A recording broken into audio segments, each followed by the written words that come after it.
Este es nuestro tema de hoy.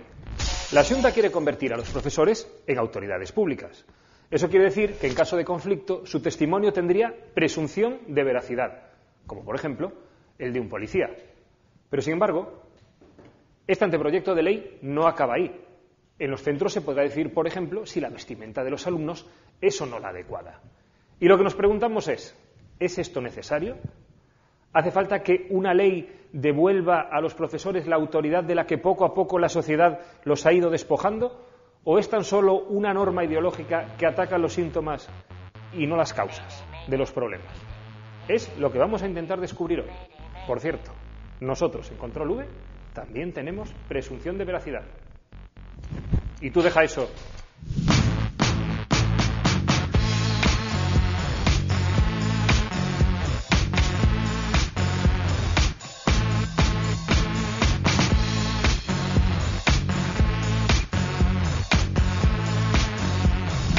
Si queremos hablar de la autoridad de los profesores, qué mejor que empezar por la principal autoridad en un centro educativo: el director, aquel que te llamaba al despacho cuando te habías metido en un lío. ¿Qué tal, José Ángel? Muy buenas.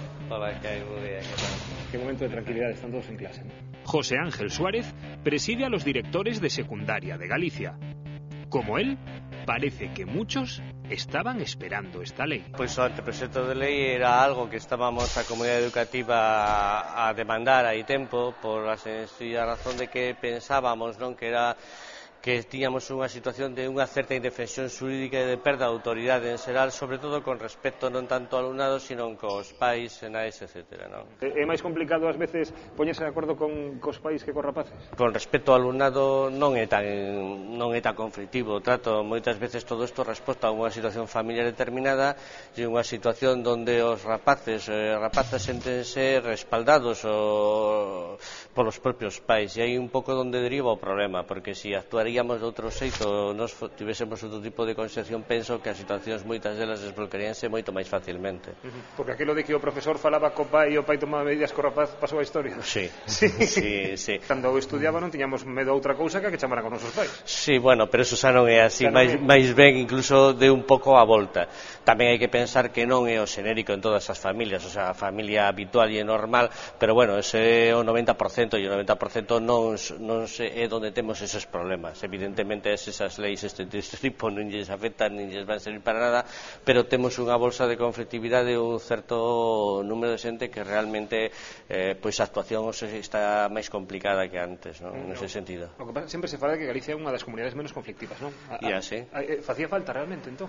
Oímos utilizar moito? Non, seguramente van ser casos moi excepcionais, pero neses casos sí que compre de algún xeito ter un certo respaldo no momento puntual, nunha situación determinada, se tes que asistir a un suízo, se tes que estar citado por un fiscal, se tes que estar citado por un suízo, pois xa non vais como un máis de que está, non, imos a dar un respaldo distinto, imos dar unha testemunha que non é igual que de calquera outro. Esta lei que é ser pioneira en legislar o abuso, o que agora xa se coñece como bullying, pero que cando nos estudiábamos era eso, o abuso, sí, o abusón. Sobre todo unha lei que é interesante para prohibir os casos, é dicir, para que non cheguemos ás denuncias policiais, eso é o fundamental.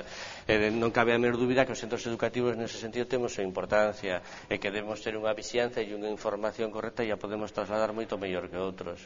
Cambiar un pouco o ámbito social de ese tipo de condutas que sempre foron fomos sempre moi tolerantes con elas e hoxe en día pois non é de recibo, non? Con internet, con móviles nos rapaces demais, o de controlar o acoso ten que ser moito máis difícil, non? Sí, sobre todo o nivel de internet a mí pareceme casi que é imposible, non, hoxe en día.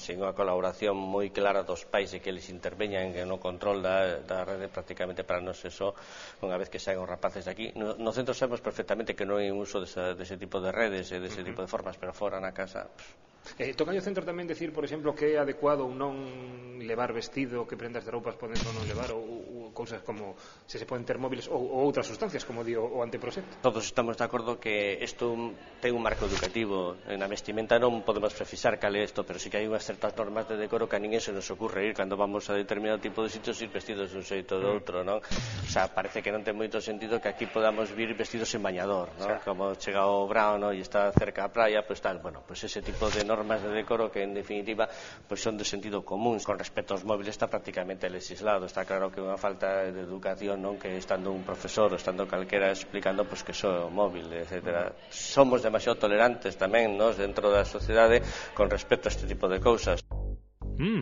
Así que, más que los alumnos, el problema son los padres. ¿Será cierto? Nos hemos venido a comprobarlo a la Facultad de Derecho de Santiago. Hola Alba, que tal? Moi boas. Aquí vimos a que nos fales un pouco da nova lei, por lo menos dentro do teu punto de vista. Alba Nogueira es profesora de Derecho Administrativo, un área a la que esta ley toca muy de cerca. Pero no solo es docente, también es madre y presidenta de un AMPA. Por lo que parece, a ella la lei no le gusta nada. O proxecto creo que é moi rancio no seu enfoque, é dicir, son os conceptos clásicos da dereita máis conservadora, a autoridade, os uniformes, etc. E despois eu creo que técnicamente é moi deficiente na medida en que recorta dereitos, concibe aos mestres como unha especie de valletas multiusos e, desde logo, non pensa nos estudiantes como suxeitos futuros cidadáns aos que hai que formar e educar en valores e incluso darlle dereitos como pode ser a propia participación aos pais, aos propios estudiantes. Esta última parte a que dis como profesora de Dereito? Ou non? Ou é todo unha mestura? Ou como nai, é dicir, na escola dos meus fillos, e son nenos de educación primaria, os nenos e as nenas participan no Consello Escolar de forma así, con voz pero sen voto, é dicir, ensinándoles a ser cidadáns na medida que se pode e participando nos asuntos nos que poden ter voz. Ti pensas que os pais e as nais implícanse dabondo na educación? O que sí que vexo, como presidenta dunha AMPA, é que cando hai problemas deste estilo, sí que se preocupan pola educación dos seus fillos. Ainda que se fala como lei de convivencia e participación, penso que o que máis trascendeu é precisamente o de levar o profesor, o mestre, a figura de autoridade. Ti tamén és docente. Sou. Sinteste unha figura de autoridade ou ten que ser unha lei a que o diga? O principio de que alguén teña a consideración da autoridade, o significado que ten esa presunción de veracidade das súas afirmacións de cara a un procedimento sancionador. Esa é a única validez que ten iso. E, sobre todo, de cara a que esa decisión se recurrir ante os tribunais por considerar que a presunción do que dixo o neno é tan, digamos, válida como a que dixo o mestre. E a mí me gustaría que a Xunta puxera en riba da mesa cantas das decisións dun mestre sancionadoras foron postas en cuestión ante os tribunais. Para darlle recoñecemento e para darlle un valor ao papel dos docentes, eu creo que para empezar hai que facelo con feitos. Desde logo, creo que non é facelo con feitos utilizar aos mestres para cuidar comedores escolares, como pretende impoñer agora a Xunta, para telos facendo labores puramente administrativos, porque hai que recordar que nas escolas de infantil e primaria non hai persoal de administración e servizos. Pensemos unha consulta a un médico onde o médico é o que dá as citas, o que encarga o material, o que recibe os pacientes na porta e despois o que os diagnostica. Pois iso é o que fai a Xunta cos mestres, dignificar o seu labor e que estén nas aulas, que teñan medios, decir, outro tipo de cousas. Si, o poñerles unha bata branca como médico para que den autoridade, non? E despois hai outras cousas moi perigosas, no sentido de que hai cuestións que aparecen na lei reguladas como a incautación de bens, de produtos, de sustancias que podan ter os rapaces e as rapazas, que é unha intromisión na intimidade deses rapaces. Deixar iso a que se regule nas normas de convivencia dos centros que sustancias, en que circunstancias, que produtos pode incautar un profesor, desde logo é ilegal. En Galicia, se miramos as estadísticas de convivencia escolar, de conflictividade, Galicia sale moi por debaixo da media do Estado. Dicir que a conflictividade nos centros hai casos, pero non é o problema dos centros públicos nin dos centros, eu creo que concertados deste país, é dicir, os problemas son outros. Mayday, mayday, mayday, mayday, mayday, mayday, mayday. Nuestro próximo protagonista nos espera en el interior de uno de los proyectos de los que está más orgulloso. Celso Currás Fernández, 57 anos, doutor en Filosofía e Ciencias da Educación, conselleiro de Educación entre 1996 e 2005, tralo que regresou a súa praza como inspector educativo.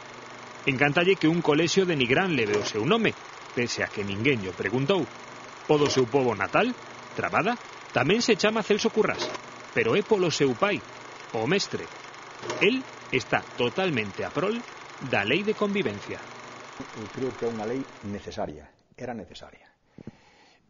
Ao longo dos últimos anos foi empeorando a situación da convivencia nos centros docentes, aínda que Galicia non ten unha situación preocupante, pero era necesario de unha vez por todas acometer esta lei. En este sentido eu felicito os gobernantes nestes momentos da Xunta de Galicia, porque me parece que é unha decisión acertada e que está demandando a comunidade educativa en xeral. Non facía falta cando era vostede conselleiro, por exemplo? É unha necesidade nova? Cando eu estiven de conselleiro, fíxose un plan de convivencia con un teléfono e unha páxina web para que se denunciasen os acosos directamente á consellería.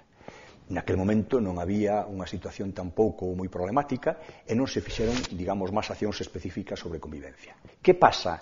Que esa situación é nova? Non. O que ocorre é que nestes momentos quizáis haxa situacións moito máis duras que daquela, porque a sociedade en xeral é moito máis permisiva. De aquela, cando había unha situación de abuso e se lle daba parte ao mestre, o mestre falaba co pai e o pai automáticamente tomaba cartas no asunto. Hoxe iso non ocorre. Ainda que sexa a lei de convivencia, para a maioría da xente o que queda dela sobre todo é esa nova concepción do profesor como unha figura de autoridade. Facía falla reforzala a autoridade do profesor? Tamén se perdeu nestes anos? Vamos a ver, o profesor perdeu dúas cousas ao longo dos tempos: autoridade e prestixio, que son dúas cousas diferentes. Ditas en termos latinos sería perdeu autoritas e perdeu potestas. Que imos conseguir con isto? Eu creo que darlle ao mestre e ao docente en xeral potestas, poder e forza. O que non lle estamos dando é prestixio, pero estou convencido de que co paso do tempo se ganará novamente en prestixio e que temos que empezar por algún lugar, e o lugar é evidentemente pola potestas, polo poder do mestre. Digo os críticos con este texto que se podería facer máis neste sentido, dando máis medios, reducindo o número de alumnos por maestro, mellor que creando unha lei, que creando unha nova norma. Tiña realmente que facer esta norma porque a situación está se escapando das mans e penso que todas as comunidades autónomas van a acabar facéndoa. Agora ben, se ti me dices a problemática da conflictividade nestes momentos da convivencia ten a súa orixe ou está fundamentalmente no centro docente? Non.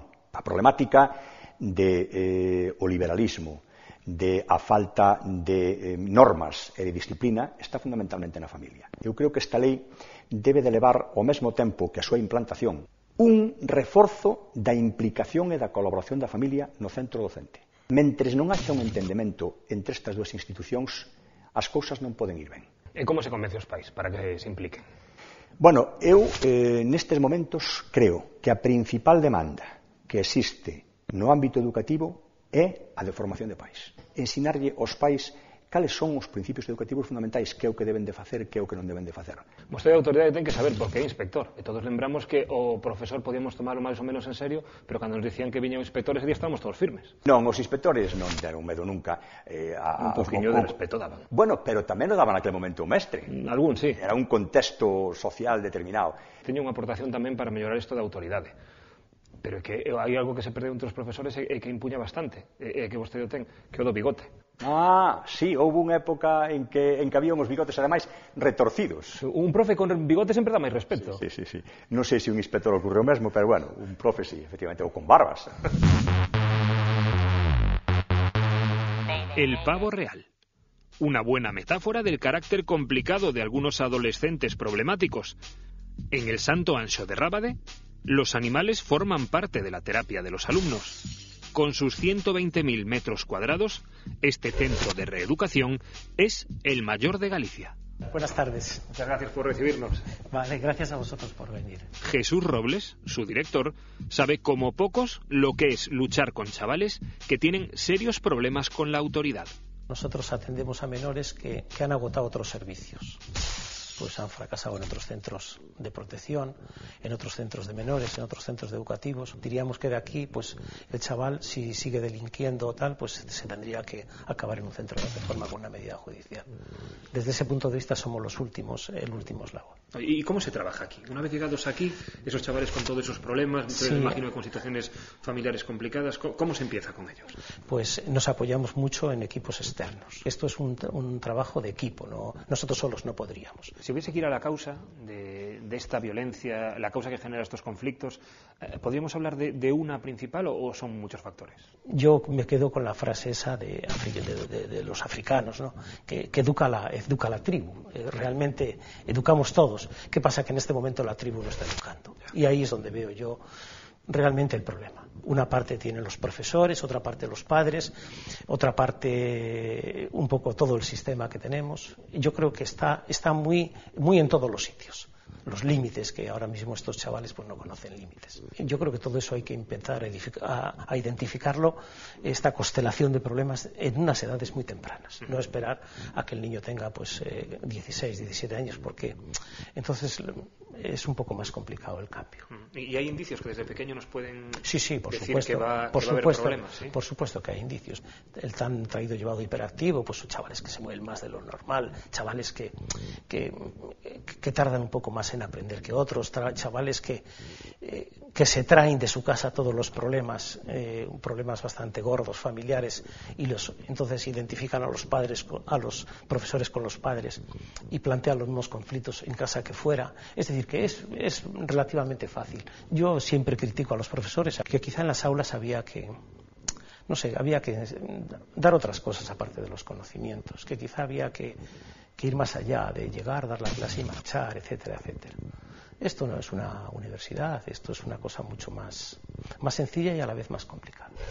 Entonces habría que llegar más a los menores, a estar más con ellos, llamarles por el nombre, conocerles y darles, pues, no sé, enseñar el maestro de antes, que era el que enseñaba. ¿Tú crees que darles una mayor autoridad o convertirlos en figuras de autoridad por ley puede ayudar a recuperar esa figura, o a lo mejor es atacar el síntoma y no la causa? Una ley difícilmente puede dar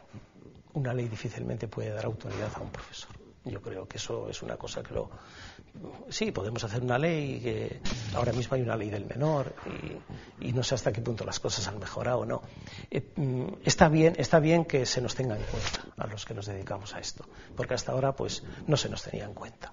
Es una vergüenza cuando comportamientos de muchos padres que, pues cuando el profesor se dirige a ellos en buenos términos y decir, mira, es que tu hijo, pues entonces el padre tiene más que decir, y se crea un conflicto enorme del que el chaval saca tajada, es decir, el chaval saca tajada negativa, porque lo que hace es afianzar todavía más la conducta disruptiva que tenía, ¿no?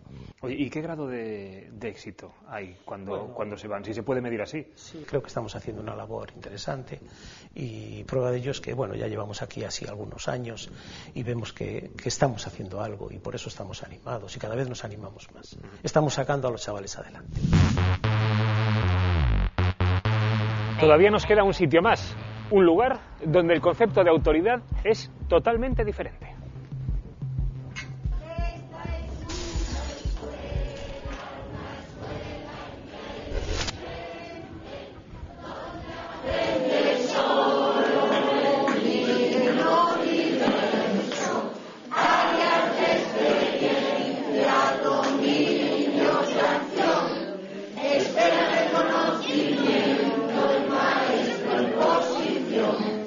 Llegamos justo a tiempo para la asamblea, el momento en el que los niños deciden qué quieren hacer durante el día.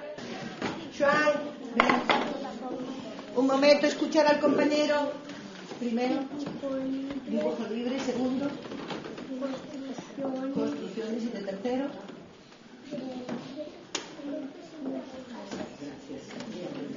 muchas gracias. Un aplauso para el compañero. Desde el centro del Ateneo, Teresa escucha y aconseja. O Pelouro es su sueño y el de Juan, su marido. Y hoy os pido a todos imaginación. El conocimiento tiene por añadidura a la intuición, al deseo, a las ganas de saber. Una experiencia sin parangón que sitúa al niño en el centro del modelo educativo y en la que no existe el fracaso escolar. La autoridad es el diálogo. Aquí la autoridad la da la sabiduría de entenderse con el niño, de comprenderse con el niño, de dejarle al niño, ya te digo otra vez, el tiempo, el espacio, la energía que tiene cada niño, la intuición, la imaginación, para que se mueva en su proyecto. Y nosotros vamos detrás del proyecto del niño. Aquí el profesor no es un agente de transmisión, es un agente de consenso, es un agente de participación. Por eso esto es una escuela democrática y participativa, laica, donde cada niño tiene su vivencia, claro que consulta, y se le refuerza el deseo. El resultado de este método es que no hay fracaso escolar. Vienen fracasados con 7 asignaturas, lo podéis preguntar a cada niño. ¿Cuántas asignaturas suspendías en la otra escuela? 8 o 9. Mira, sí hay más.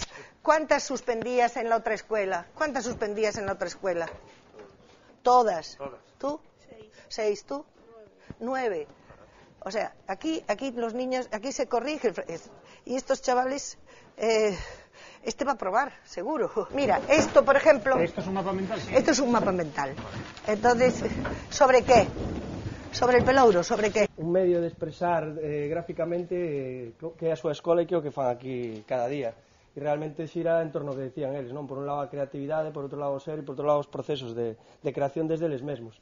Hai partes que están desde a reflexión sobre feitos concretos, procesos concretos de proxectos que se levan a cabo, hasta cuestións moito máis de fondos de como a partir desa creatividade o que está realmente cada un dos rapaces construindo o seu propio ser, non? ¿Qué es la autoridad para ti? Como autoridad sería más que el que me impone las cosas, sería más bien el que me hace reflexionar sobre las cosas. ¿Qué opinas tú de la autoridad del maestro en esta escuela? Pues que es una autoridad más como libre. Somos uno, como se puede decir, no hay una diferencia entre él y yo, es como un apoyo entre apoyos. ¿Por qué crees que allí fracasabas y aquí no fracasas?